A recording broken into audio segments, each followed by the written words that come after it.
Après une opération, je vis une grave erreur médicale. Je faillis perdre mon nez et mon visage. Je vis recluse dans cette période, déprimée chez moi et mes proches n'en savent rien. La plupart me disent « Mais Alice, de toute façon, toi, t'es mignonne. Je ne me fais pas de soucis pour toi. » À 36 ans, j'arrive à Montpellier par amour. Je deviens maman une première fois, puis un an après, une seconde fois. Ce rôle de mère que j'avais tant convoité et qui pourtant est difficile, que j'ai du mal à maîtriser. Et puis en plus, je suis loin de ma famille, j'ai personne pour m'aider. Et puis j'ai une peur horrible qui commence à me nourrir, c'est de ne pas réussir à recréer mon réseau professionnel. Mais quand j'en parle, on me dit « Oh, ça va, Ariane, je me fais pas de soucis pour toi. » En fait, on a souvent des préjugés, des a priori sur les gens. On pense que pour eux, tout est facile, qu'ils ont une vie qui se passe bien, toute lisse. Et nous, on a décidé de mettre en lumière ces moments de vie, ces difficultés, ces failles, ces moments où on tombe. Parce que oui, on peut être en haut, on peut se relever, mais avant ça, souvent on tombe. Nos invités aujourd'hui sont le grand Nat Daily, créateur de contenu bien connu, notamment sur la plateforme TikTok. Il compte un très grand nombre d'abonnés et on l'a vu créer des micro-trottoirs un petit peu partout en France. Et à côté de lui, nous trouverons notre Laurine Bémer, qui est également connue sous le nom de la Meuf en Rouge, l'une des plus jeunes infopreneurs qui inspire des tas de personnes sur LinkedIn et partout sur les réseaux sociaux. Ils sont nos invités aujourd'hui. On les rejoint tout de suite.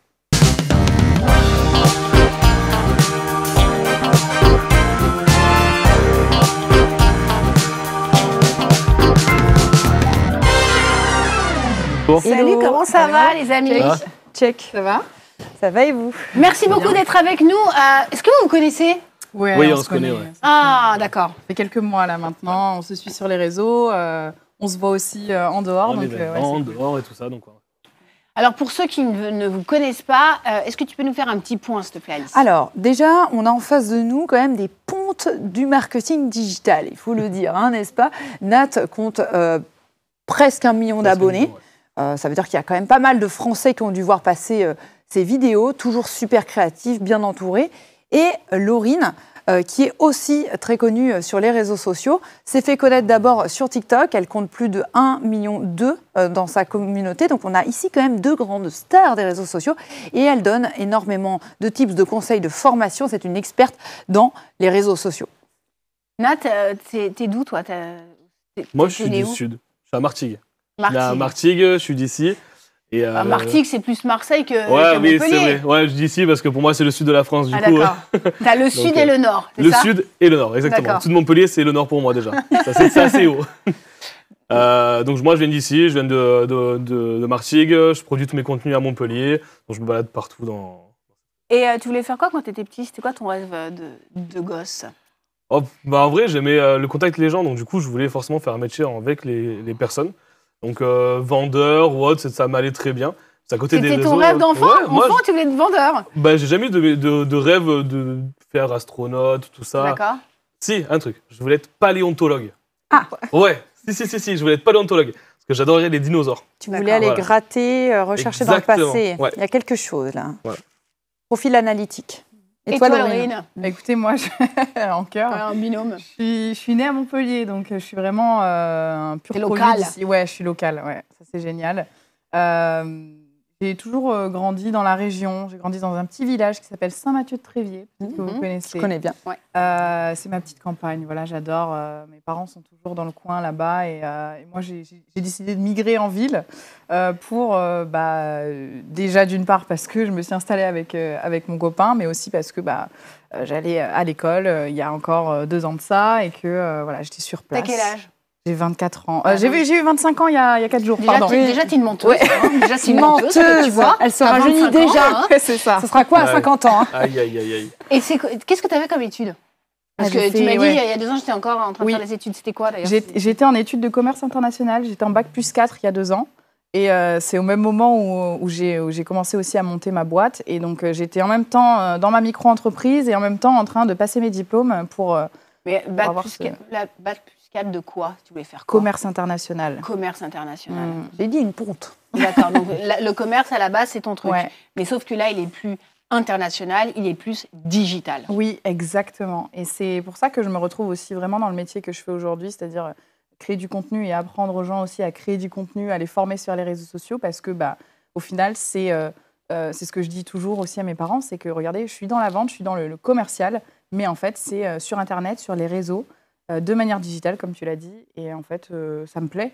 Ça me plaît parce que je peux toucher des millions de personnes sans jamais bouger de chez moi. Donc, tu es casanière. Ouais, je suis devenue un peu casanière. C'est vrai que j'ai eu très vite ma période, j'ai très vite passé la période où je sortais en boîte avec les copines et tout. Après, j'étais très focus et du coup, j'aime bien me ressourcer tranquille chez moi. C'était quoi votre enfance? Comment t'étais petit, toi, Nat? J'étais assez toujours à fond, le peps. J'ai une famille qui est très soudée. On est beaucoup avec mes parents, avec mes grands-parents quand ils étaient encore là. Donc on partait souvent en vacances et tout ça. Moi j'aime le contact, comme je disais, avec les gens. Donc du coup, moi la famille c'est primordial, donc on était toujours très familial. T'as des frères... Pardon, excuse-moi. Vas-y. T'as des frères et sœurs? Ouais, j'ai une grande sœur. D'accord. Et une petite sœur et un petit frère. Ok, donc t'as la deuxième place. Exactement. Ok, ouais. Pas facile. Non, ça va. Ça va. Ça va. Avec ma grande sœur, on a quand même un grand écart d'âge. Donc du coup, quand elle était à la maison, après, je restais vraiment tous les trois avec mon petit frère et ma petite sœur. Et t'es le seul à être parti dans ce truc un peu créatif ou c'est quelque chose... Ah ouais, voilà, donc t'es un peu l'alien de la famille quand même. Mais j'ai quand même ramené ma famille avec moi parce qu'on fait des petites vidéos à l'époque, on faisait des vidéos ensemble et tout ça, donc ils m'ont toujours suivi. Toi, t'es la famille heureuse, le stéréotype de la famille heureuse, t'as une enfance heureuse, tu voulais travailler avec les dinosaures en tout cas, étudier les dinosaures, t'as une grande sœur qui est cool, tu fais des vidéos avec ta famille, donc en fait, t'as pas de faille. Ah si, il y en a. Il y a des failles, on ne dit pas forcément. Il y a toujours des côtés un peu où on se replie, où on ne dit pas. Donc je garde beaucoup de choses pour moi et justement, j'arrive pas à m'exprimer sur ces sujets-là. Parce que c'est quelque chose que je garde au fond et j'essaye de pas le montrer en fait. Et des fois, c'est pas la bonne solution de pas le montrer. Voilà, c'est important de le dire. Tu penses que tu vas y arriver aujourd'hui à nous on va le faire. Partager des choses? Complètement. Merci. En tout cas, je vais m'ouvrir aujourd'hui. Eh ben, trop cool. Voilà. On parle de famille. Toi, ta famille? Alors, moi, c'est pas le plus compliqué, mais c'est vrai que j'étais une enfant très turbulente quand j'étais jeune. Je pense qu'il y a des choses qui ont beaucoup joué, notamment le fait que mes parents se sont séparés quand j'avais 3 ans. Et en fait, voilà, j'étais toujours à osciller entre papa, maman.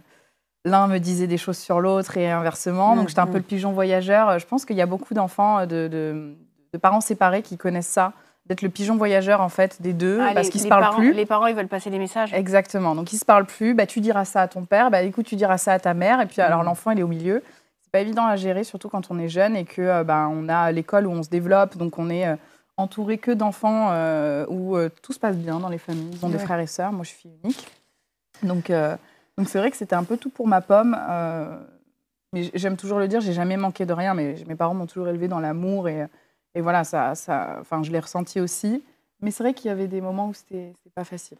C'est super intéressant parce que donc, dans ton parcours, on voit qu'il y a une déconstruction du couple. En plus, parce que tu n'as pas de frère ou de sœur, c'est aussi une déconstruction de la place. Oui. Finalement, tu vas être cette petite fille en colère contre le monde parce qu'elle cherche sa place, peut-être. Mais c'est exactement les mots que j'utilise à chaque fois parce que maintenant, avec de l'âge, je me suis rendue, si j'ai que 25 ans. Je vais lui mettre une tarte. Franchement, à 25 ans avec de l'âge, fais attention à ce que tu dis. Mais je veux dire, j'ai grandi, j'ai appris, j'ai beaucoup fait d'introspection et je me suis rendu compte effectivement que j'étais une enfant en colère. Ma maman, elle n'aime pas trop que je le dise, mais elle était tout le temps convoquée chez le directeur parce que j'étais infernale. T'es consciente de ça? T'as été une ado difficile? Oui, une ado, mais même avant, en fait, même quand j'étais en CP, CE1, CE2. Déjà, CP, j'ai été en colère contre le monde, donc j'avais besoin de revendiquer, sortir, et je ne savais pas comment le faire autrement qu'en étant tout le temps à droite, à gauche, tout le temps en speed. Il fallait que je parle, j'étais bavarde. C'était dur pour moi, mais pour les autres aussi qui m'entouraient, je pense. Ouais. Et toi, tu étais un enfant cool? Moi, en fait, ça dépendait parce que j'ai beaucoup déménagé. Donc, j'ai jamais eu gardé tout le temps les mêmes copains. Donc, ça, c'était un peu compliqué. Donc, c'est vrai que quand on parlait d'école, j'étais un peu le rigolo de la classe, quoi. Moi, j'aimais bien faire des conneries. Vous avez ce point commun, en fait. Vous mettre en avant, qu'on vous voit. Ouais, j'aimais bien faire les conneries. Surtout quand je déménageais, du coup, je devais tout recréer, tout repartir de zéro, se recréer une identité. Et quand on déménage loin de ce qu'on était, j'ai vécu dans le sud, je suis né dans le sud, je suis parti au milieu de la France. Et c'est vrai que quand on sort un peu de cette zone de confort, on est là vu comme le petit Voilà, pour le coup, le petit Marseillais, on m'appelait. C'est le mec qui arrive, qui se débarque. C'est assez compliqué de se créer quelque chose. Donc, du coup, je me mettais en avant un peu différemment. Bon, j'avais pas trop de copains. Mais après, on a réussi à créer un petit groupe. C'est assez sympathique, mais c'est compliqué. Ouais. Ouais, on ne le dit pas souvent, mais les personnes qui veulent faire rire, ce qu'on appelle les profils un peu amuseurs, qui veulent trouver leur place, ça peut déranger parce qu'ils arrivent avec toute cette créativité, cette envie de faire des contacts. Ça peut déranger, ça peut choquer, surtout quand le groupe existe déjà. Ouais. Toi, tu étais ce petit personnage-là. Ouais, c'est ça. Et tu avais l'impression d'être un peu comme le... Bah, j'arrivais dans quelque chose qui était déjà créé, tout le monde se connaissait, c'était un petit village, donc forcément tout le monde se connaît. Et arrive le mec, il y a un gars qui arrive, et il vient du sud, donc tout de suite c'est oh là là, il a un accent, qu'est-ce que c'est ce bordel? Donc c'était compliqué. Ouais. Et toi, tu devais trouver des stratégies subtiles pour finalement briser le groupe et rentrer dedans. Et tu y arrivais? Ça a été compliqué et il a fallu voir, tout bête. Là-bas, c'était le pays du rugby. Voilà. J'ai fait du rugby et j'ai dit, allez go, c'est parti. Juste pour rentrer dans les cases. Ouais. C'est fou, hein. J'ai dû faire du rugby. On t'appelait le Marseillais au rugby? Parce que rugby, ils adorent donner des surnoms. Au rugby, mon surnom, c'était Grosse Main, parce que j'ai des mains qui sont plutôt imposantes. Et du coup, c'était Grosse Main, quoi. Ouais, bah tu vois, incroyable. Tu mens pas, il y a toujours des surnoms. Ouais, c'est resté. Et grâce à ça, du coup, je me suis imposé, j'ai montré ma personnalité. Et ça m'a beaucoup développé aussi, le fait de rentrer en contact en contact physique dans le rugby et avec créer un groupe humain, finalement. Donc la troisième mi-temps et tout ça qu'on connaît bien en rugby. Donc ouais, j'ai réussi à me démarquer grâce à ça et à me créer un vrai groupe par la suite. Et ça a été long. On dit souvent que l'enfant que l'on était détermine l'adulte que l'on est. Est-ce que vous pensez que c'est vrai? Ah oui, moi je suis d'accord avec ça. Moi je suis pas toute... Enfin, ça dépend en fait. Ça dépend le niveau de conscience, ça dépend le niveau d'éveil. Je sais que j'ai fait un gros travail sur moi-même en lisant beaucoup de bouquins aussi surtout. J'ai fait beaucoup de dev perso. Alors on peut se dire, c'est des trucs de gourou, c'est des trucs qui ne marchent pas, etc. Mais je pense que se connaître soi en profondeur, ça permet vraiment de mettre des pansements, des fois, sur des plaies qui sont restées ouvertes pendant des années et auxquelles on n'a jamais trouvé un pansement qui collait, qui allait bien sur la plaie. Et donc je pense que si j'étais restée l'enfant que j'étais là en grandissant, je pense que j'aurais pas fait le quart de ce que j'ai réalisé aujourd'hui. Donc, pas tout à fait d'accord dans le sens où toujours changer et évoluer dans le bon sens du terme. Quoi. Tu t'en veux d'avoir été cet enfant-là? J'ai l'impression qu'il y a de la... Je m'en veux parce que je pense que j'étais pas la plus facile à vivre, même si mes parents ils vont regarder cette émission, ils vont se dire mais qu'est-ce qu'elle raconte? On l'a aimée de tout notre cœur, mais évidemment ils me regardent avec des yeux de papa et de maman, mais je pense que je m'en veux aussi même pour moi, quoi, de ne pas avoir été la petite enfant un peu modèle qu'on voit partout, même si mes parents ont toujours été fiers de moi. Donc finalement, est-ce que la Laurine de maintenant essaye pas d'être cette petite fille modèle dans toutes ses réussites? Ouais, j'ai pas de mal à l'avouer. Je pense que j'ai besoin de reconnaissance. Tu te rachètes conscience un peu. Ouais. Aujourd'hui, moi, je t'ai connue grâce à Alice. Ton parcours est juste dingue. Donc, on est resté... tu passes ton master, c'est ça? Ouais, là, il y a 2 ans, en fait, je passe pas vraiment un master parce que c'est vrai, ça a été fait un peu bizarrement, mais en gros, je passe mon bac plus 4. Et en fait, il me reste 1 année pour me dire, OK, j'ai mon bac plus 5, et puis après, advienne que pourra. Bac plus 5, c'est super, voilà, c'est des belles études. Sauf que moi, en fait, je m'arrête au bac plus 4. Pour le grand désespoir de mes parents. Et voilà, donc déjà, de nouveau, déception chez les parents. Ouais. Parce qu'en fait, ils me font confiance, donc ils ont senti que voilà, ils savent quand j'ai envie de foncer sur quelque chose, j'y vais, je le fais. Mais ils m'ont beaucoup mis en garde sur oui, mais si ça marche pas. En fait, ils ont projeté leur insécurité sur moi, ce qui est aussi totalement normal puisqu'ils connaissent pas le digital, ils connaissent pas tous les réseaux sociaux, ils comprennent pas. Ils sont parents. Tu es maman, donc voilà, tu veux le mieux, tu as des peurs énormes, tu veux le mieux pour tes enfants, tu les aimes plus que tu t'aimes toi-même, donc forcément, tu veux surtout que ça fonctionne pour eux, tu vois. Ouais, et c'est pour ça que c'était assez... la transition était assez difficile, mais j'ai voulu faire mes preuves très rapidement, donc exploser très rapidement pour leur montrer que, regardez, je suis capable. Et je pense qu'il y avait aussi en toi une grande maturité. Tu avais ce profil entrepreneur très très fort en toi. Ça, c'est quelque chose qu'on ne peut pas lutter contre. Ce qui serait intéressant de nous raconter, c'est que font tes parents, eux? Quoi, cette rage, quoi?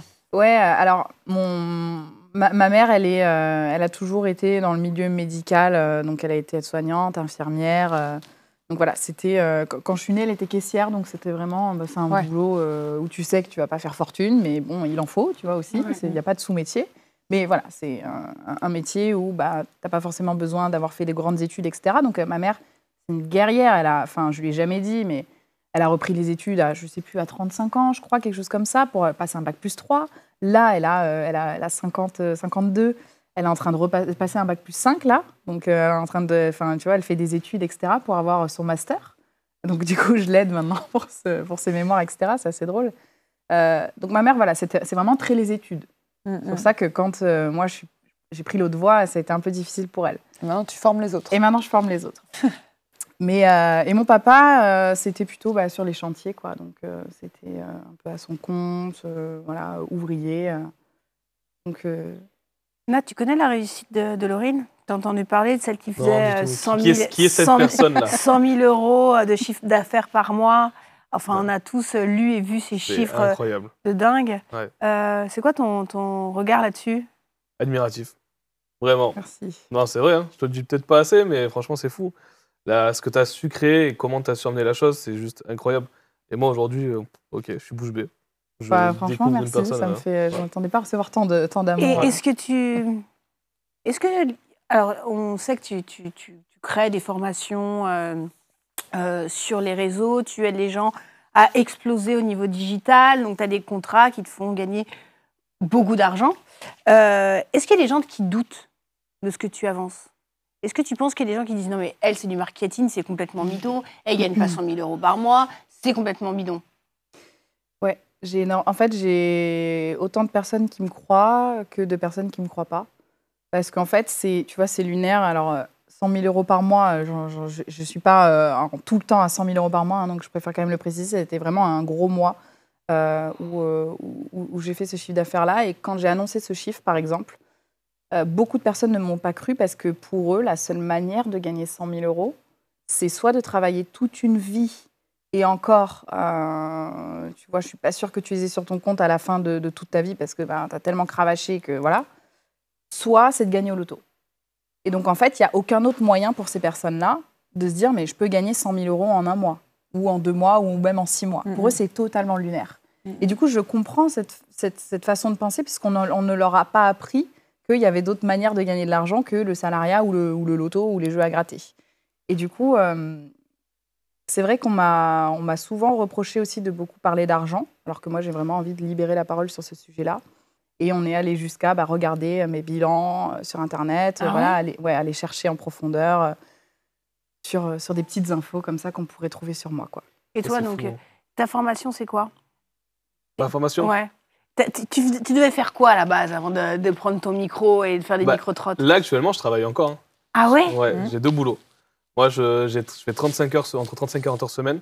Là, je suis adjoint magasin. En fait, j'ai fait beaucoup d'études de commerce. Enfin, beaucoup. J'ai fait des études de commerce. Je suis arrêté au BTS, j'ai pas fini mon BTS. Et on m'a proposé un job. Je bossais dans une enseigne de multimédia. Et le BTS qui m'a embauché, du coup, m'a dit, est-ce que tu peux passer salarié? Je dis, ok, pourquoi pas. J'ai fait Vendeur France tous les mois. Donc, premier Vendeur France, Top France, Top France. J'ai fini à former du coup les nouvelles personnes et j'ai monté en fait mon échelle comme ça. Et ils ont ouvert un 2e magasin où je suis passé responsable du coup de la partie tech du magasin. Donc j'avais 21 ans, j'étais responsable du coup de mes équipes. Donc j'avais 4-5 personnes à gérer qui avaient des fois double mon âge. Ah ouais. Je leur apportais ce qu'il fallait dans le commerce. Moi j'aime beaucoup le marketing, mais surtout la partie apprendre aux gens comment bien vendre du coup et tout ça. Et donc j'ai fait ça pendant 4 ans et là aujourd'hui j'ai encore rechangé d'entreprise, j'ai revenu à mon entreprise de base en tant qu'adjoint magasin. Donc là je gère une équipe de 12 personnes maintenant. Wow. Donc en dehors de ça, et je fais mes réseaux sur un jour qui est mon jour de repos.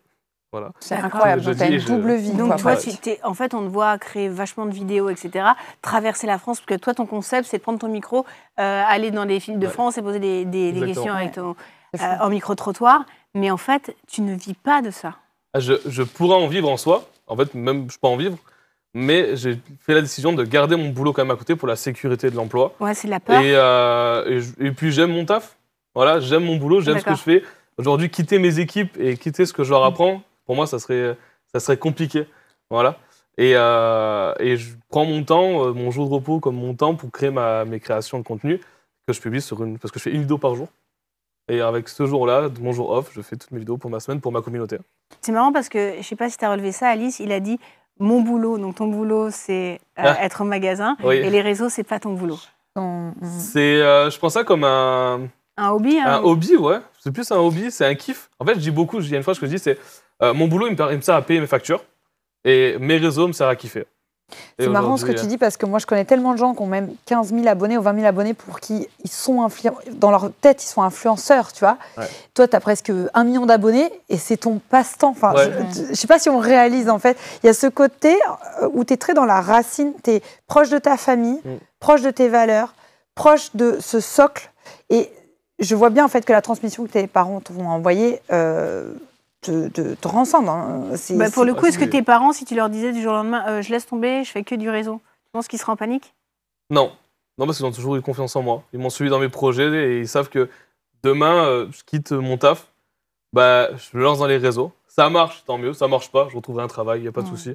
Donc je sais que derrière, j'ai un appui qui est solide. Donc forcément, du coup, et merci à eux parce que j'ai pas peur. Demain, je peux quitter, dire au revoir et je pars vivre de mes réseaux, c'est OK. Est-ce que votre fratrie, qui est quand même assez grande, 4 enfants, c'est pas mal, pour toi, ça t'a aidé à devenir ce leader, ce manager dans la vie professionnelle plus tard? Ouais, le fait d'avoir un petit frère et une petite sœur aussi. Voilà, j'ai pris l'exemple de ma grande sœur, mais le fait d'être du coup, d'avoir mon petit frère et ma petite sœur, oui, ça a beaucoup aidé dans ce côté-là. Ouais. Même le fait que tu sois le deuxième, c'est-à-dire que tu as appris le sentiment de subordination. Exactement. Et transmettre derrière. C'est intéressant comment tu l'as converti. Ton frère et ta sœur, ils sont dans les réseaux aussi? Ils voient ça comment, eux? Mon frère, il kiffe. Il a 14 ans, il est là, il veut que ça. Il adore, hein, il adore. Et quand il peut apparaître dans une vidéo, il apparaît. Il fait ses petits contenus aussi, il fait ses petites vidéos. Ma petite sœur, on a commencé ensemble. Ma petite sœur, elle a 23 ans, 24 ans. Et elle aime bien ce côté-là, réseau, sans être vraiment dedans. Elle aime, quand je lui dis, viens, on tourne, elle kiffe. Elle dit, viens, on va kiffer, on va faire une petite vidéo ensemble, on va s'amuser, on va partager du moment. Mais c'est pas quelque chose qu'elle ferait tout le temps. Voilà. Pourquoi ce concept d'aller voir les gens? Parce que j'aime parler. Mais parce que là, pour le coup, c'est les gens que tu mets en lumière plutôt que toi quand tu fais tes vidéos. Oui, complètement. Moi, je m'efface un peu et je mets en avant les gens. Bon, par des conneries, quand on fait des énigmes un peu compliquées. Mais sinon, quand je fais un découvre qui tu es, les gens me parlent d'eux-mêmes et j'aime ça. En fait, j'aime le contact et j'aime parler et j'aime connaître la personne et apprendre de la personne. Voilà. Comme je le fais au magasin avec les clients quand ils viennent acheter un produit, voilà, j'apprends ce qu'il veut, je prends les besoins, les objections et on réussit une vente par la suite. Et je fais la même chose avec les personnes que je croise dans la rue et à qui je parle en fait. Voilà. On ressent une pudeur quand même si tu es proche des gens, tu as une pudeur où tu ne parles pas de ce qui ne va pas, tu mets les autres en lumière. Est-ce que cette pudeur, c'est quelque chose que tes parents ont? C'est quelque chose de famille ou c'est vraiment propre à toi?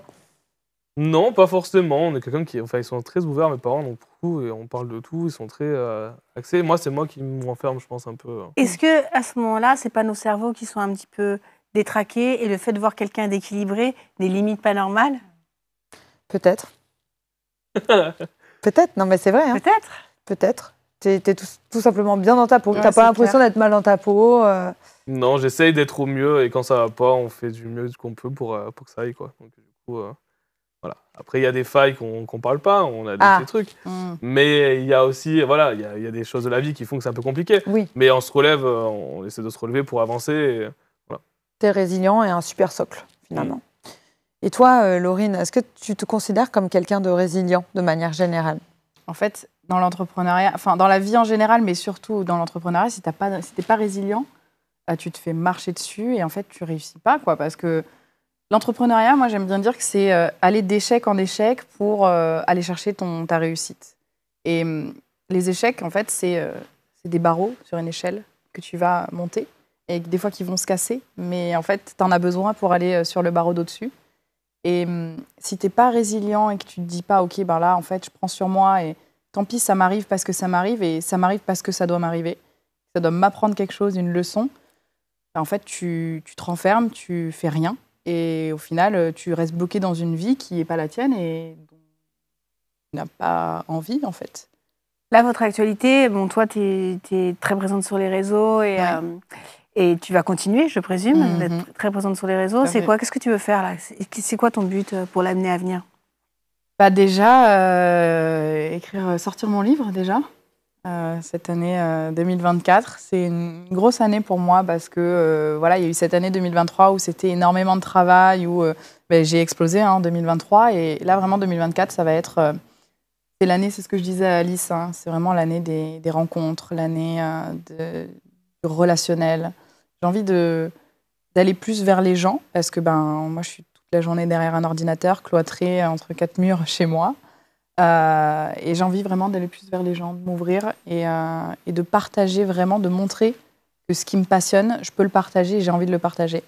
Donc, à travers des événements et à travers ce livre qui va sortir et qui est une toute première pour moi, donc je suis super heureuse.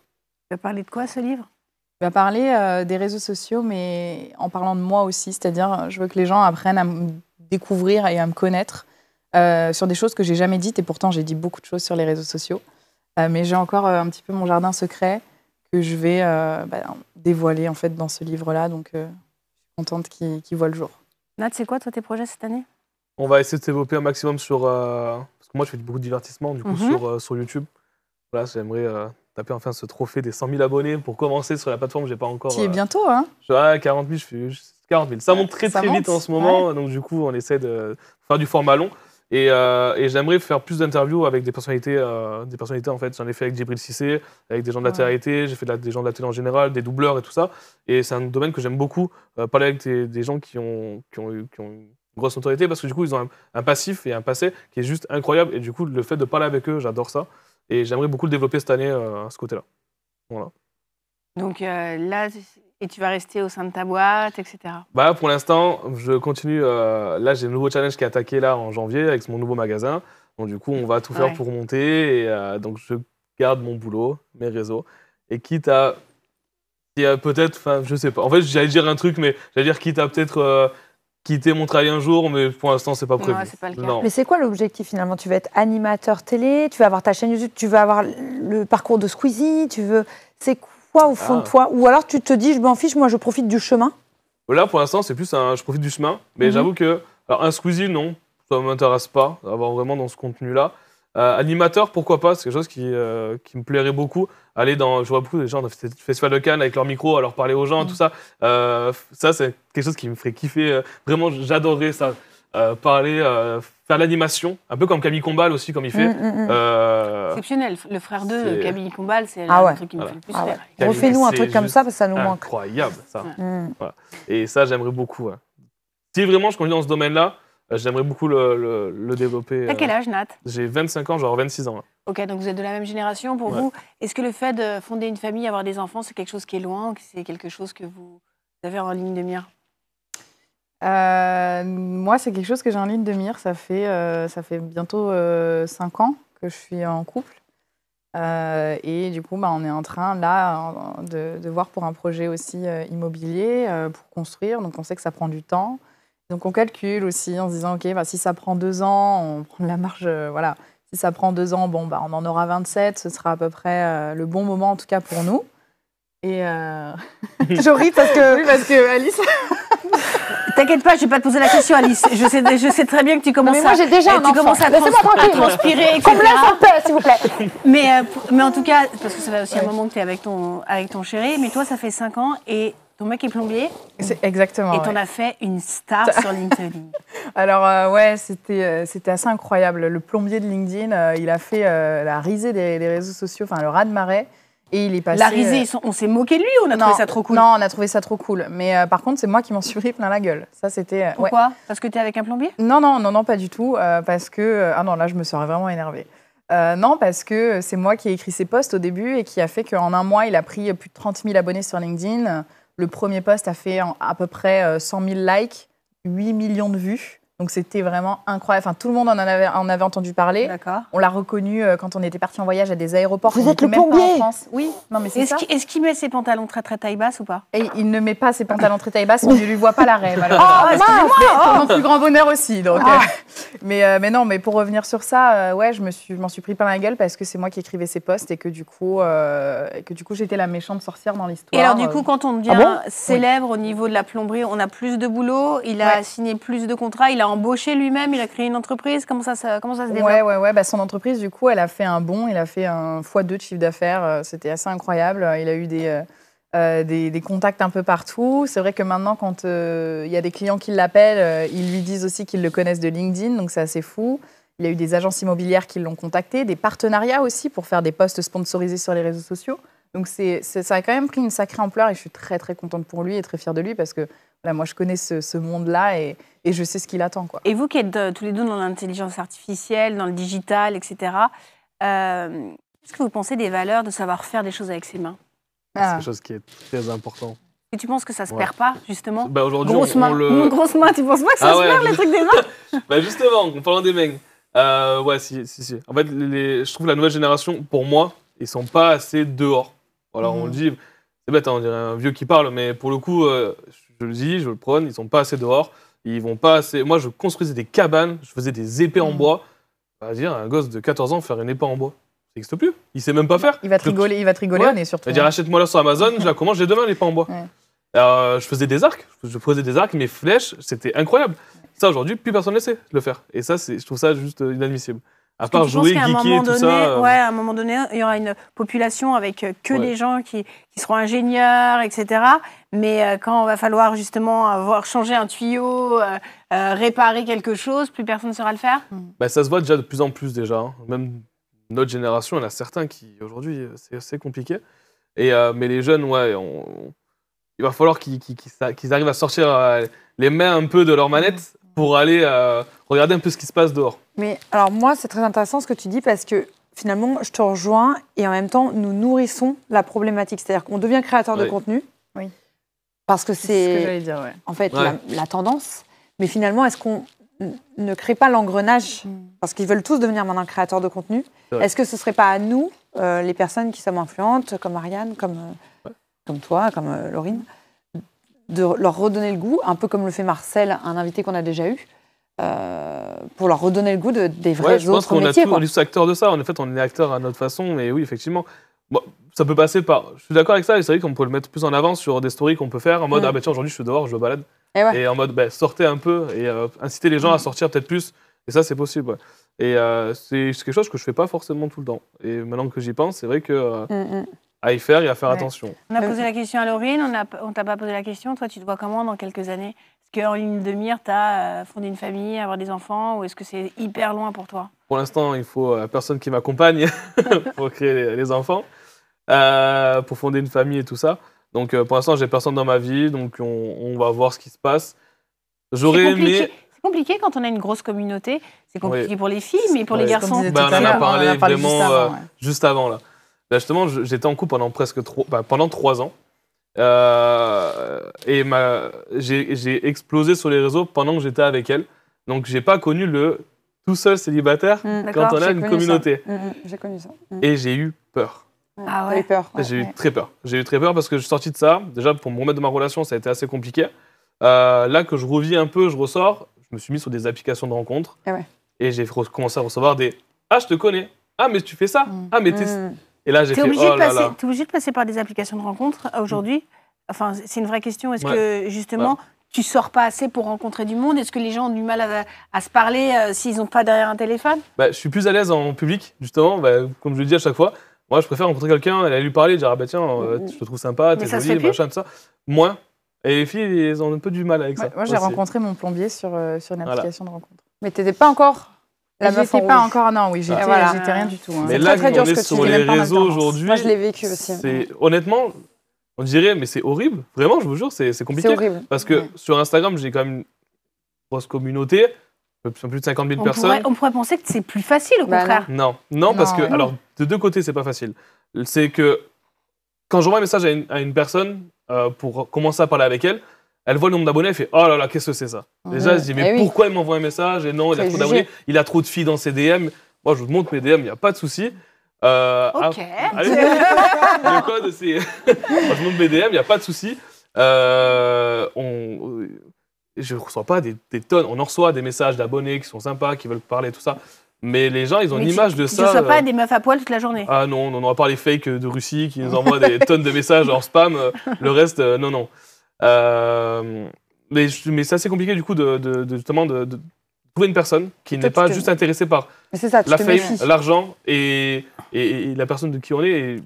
Et ça fait peur, ça fait flipper. T'as eu ça aussi? Ouais, moi j'ai vécu aussi. Ouais. Et j'ai pu rencontrer quelqu'un par l'intermédiaire d'une amie. Ok.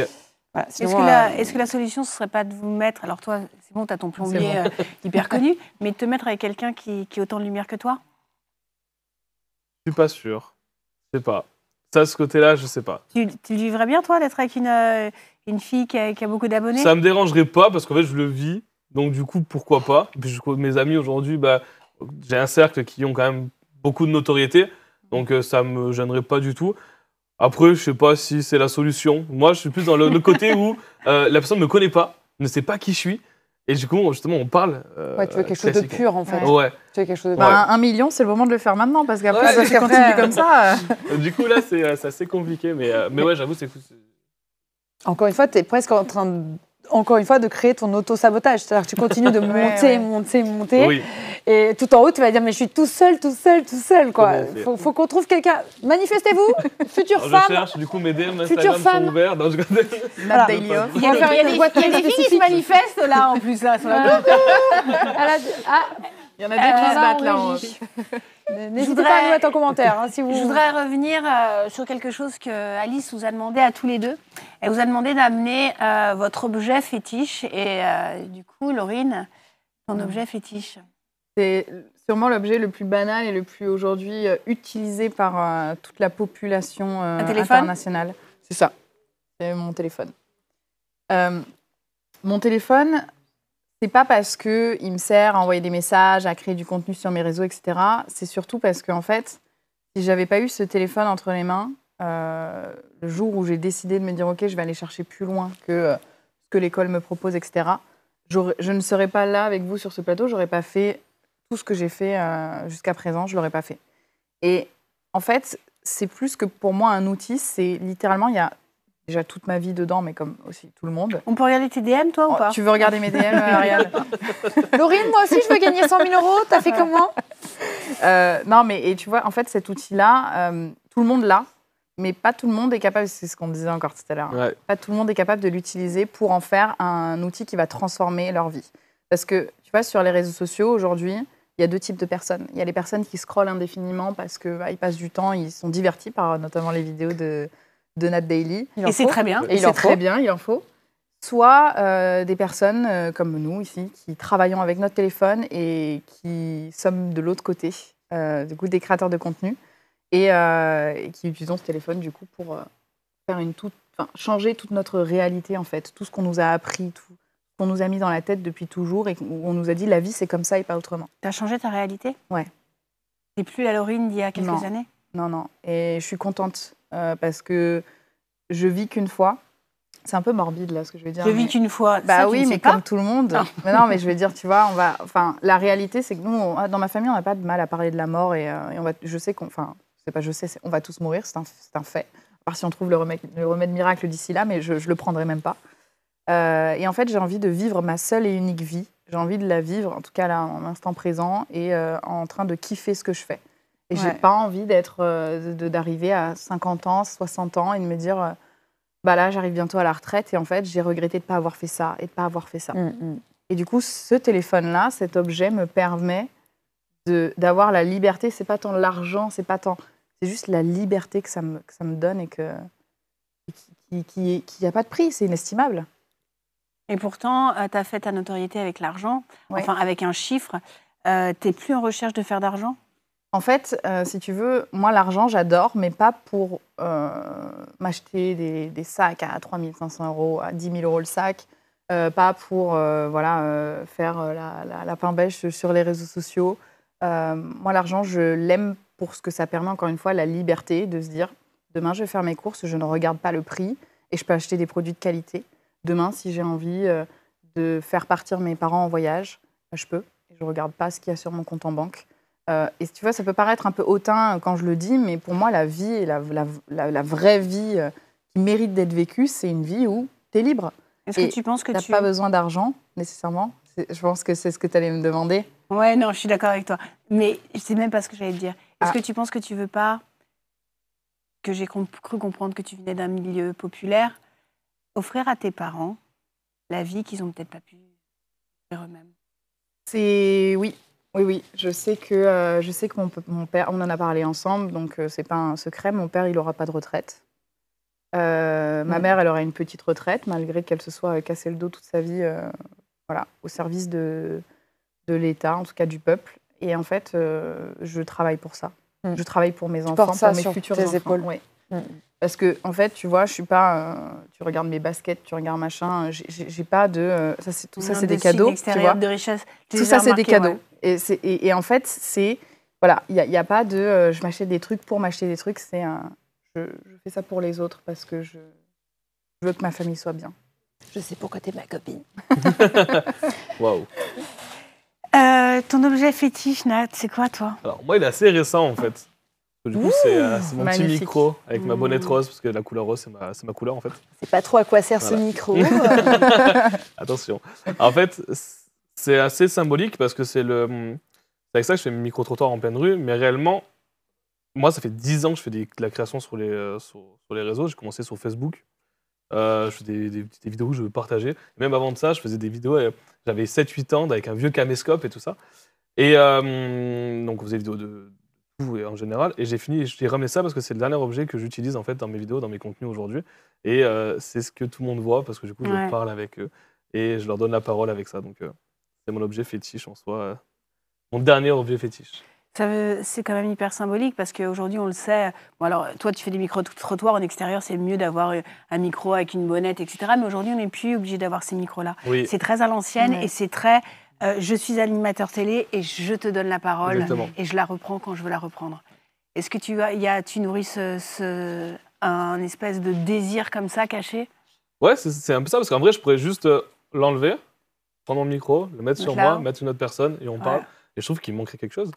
Donc, le fait d'animer justement la situation, la discussion, c'est ça qui est bon. Il y a un truc hyper féerique qui est en train de se passer parce que tu es à côté d'une des plus grandes animatrices de France qui a quand même les ongles assortis. Ah oui, exactement. Oui, c'est vrai. Et je pense que, attention, je suis en train de capter avec l'univers, il y a un signe.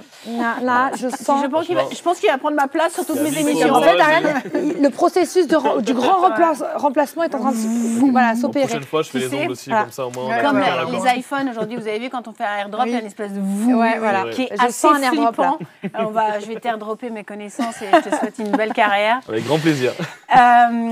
Écoutez, c'était hyper enrichissant de vous avoir tous les deux autour de nous.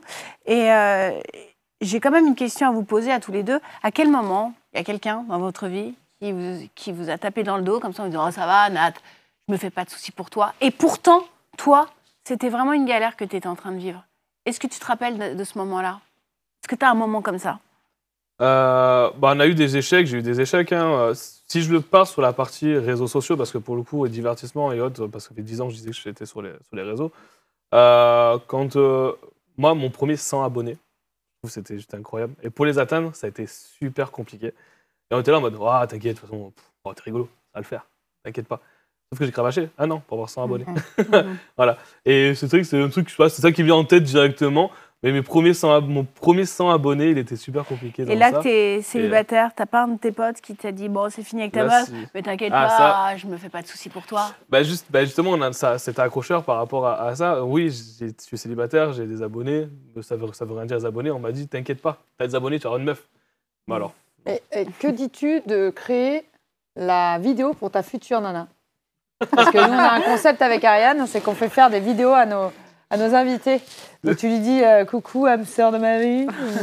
Tu peux le faire avec les micros. Alors, Tu peux le faire avec ton micro, mais par contre, faut que tu règles. Je vois pas de là. Ouais. Ah oui, il faut le faire, sinon il ne faut pas tricher parce que...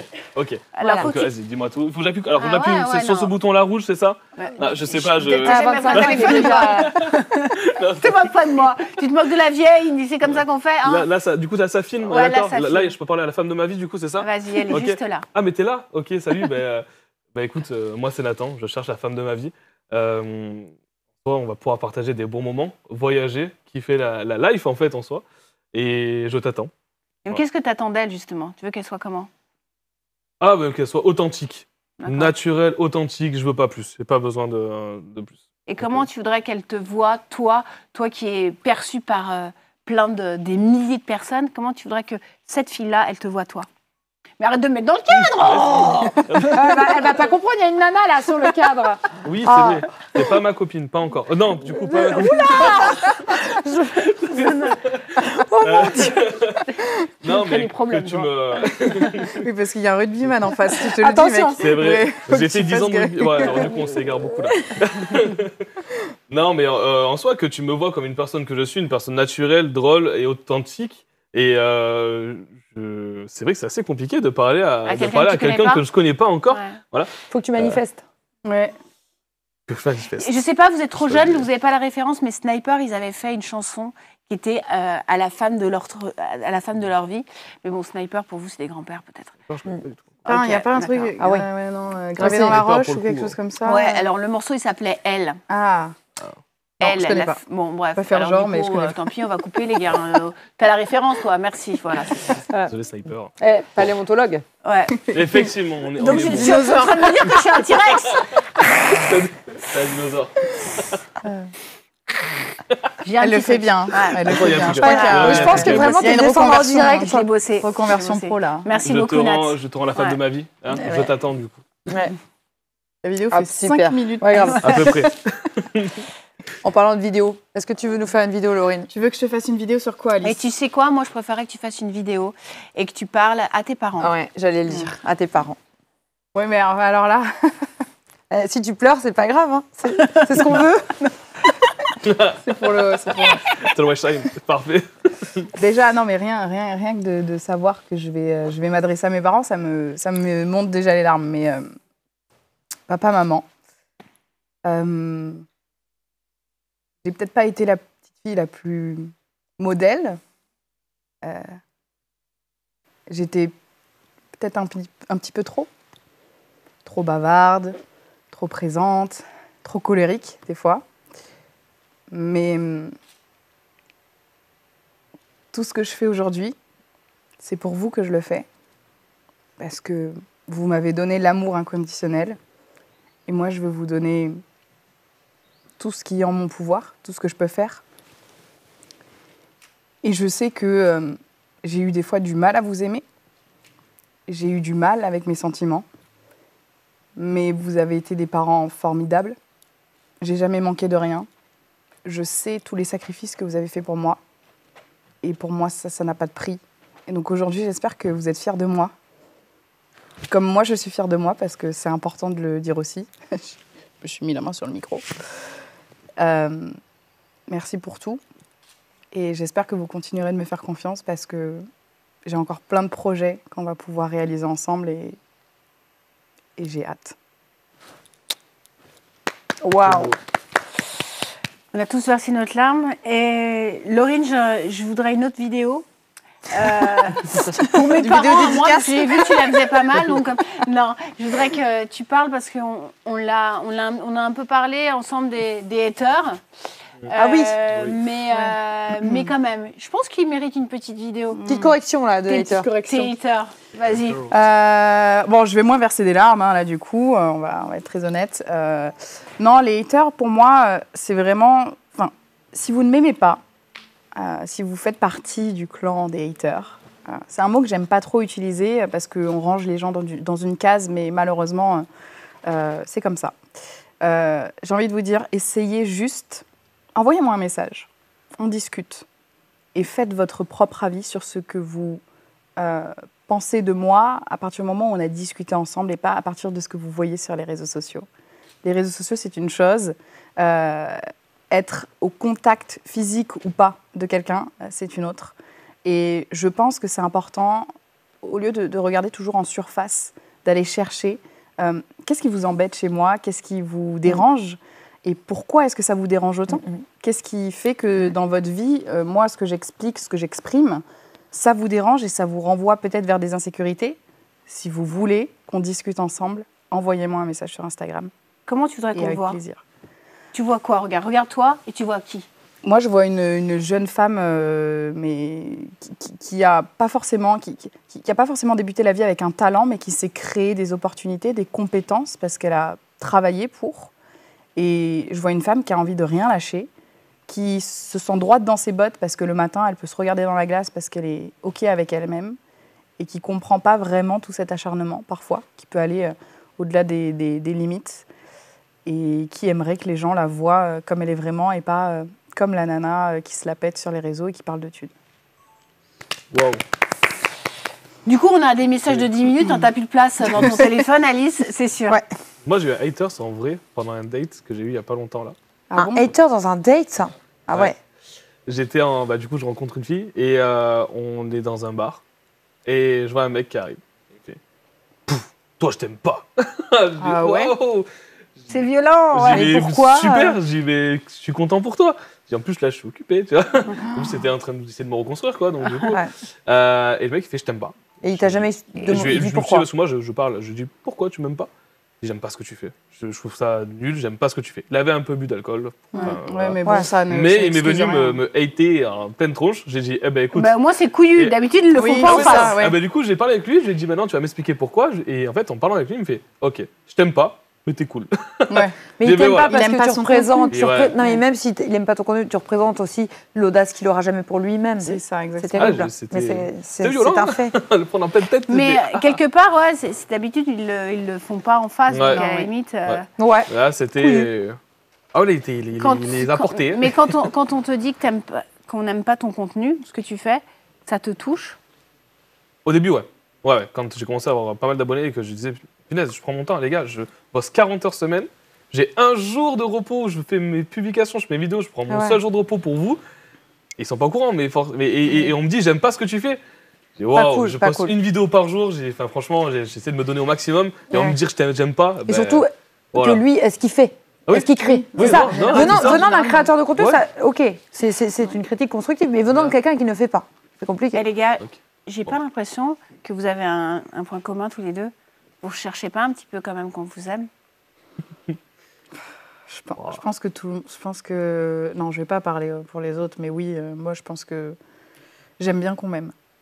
Et du coup, je le fais pas. Alors je le fais pas par intérêt parce que ça me plaît vraiment, tu vois. Mais évidemment, derrière, il y a ce truc de se dire, ok, je suis rassurée quand mes clients m'aiment, quand ils m'envoient du love et tout. Je suis vraiment très très rassurée. Je pense que mes clients commencent à le sentir aussi. Ouais, si, je suis d'accord. J'aime quand on. Oui, effectivement, j'aime quand on dit je t'aime bien. Quand on dit. Ah, c'est dur, hein? Ouais. Je bégaye. Commence à Quand je bégayer, bégaye, là. quand je bégaye, c'est que vraiment ça me touche. Mais ouais, j'aime qu'on dise qu'on m'aime bien, quoi.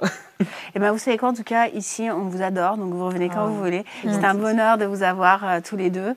Et puis pour la suite, de toute manière, avec Alice, on se fait pas de soucis pour vous. Ah non. Merci beaucoup.